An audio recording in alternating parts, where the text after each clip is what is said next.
6-iyun kuni Xitoy armiyasi atom suvosti kemasidan Tinch okeanidagi xalqaro suvlarga o'quv jangovar kallagiga ega ballistik raketa uchirdi. Pekin ushbu uchirish harbiy tayyorgarlik rejasining bir qismi ekanini aytib, aniq bir mamlakat yoki nishonga qaratilmaganini bildirdi.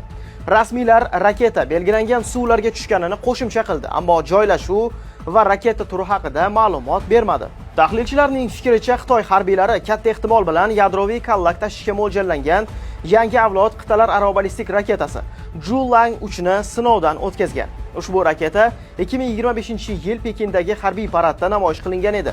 Zhulang 3 10,000 kilometrdan ko'proq masofaga ucha oladi.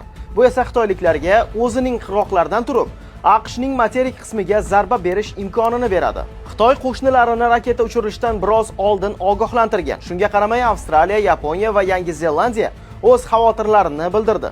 Mintaqaviy tanqidlarga javoban Xitoy armiyasi uchirish boshidan oxirigacha xavfsiz, standartlashtirilgan va professional tarzda amalga oshirilganini ta'kidladi.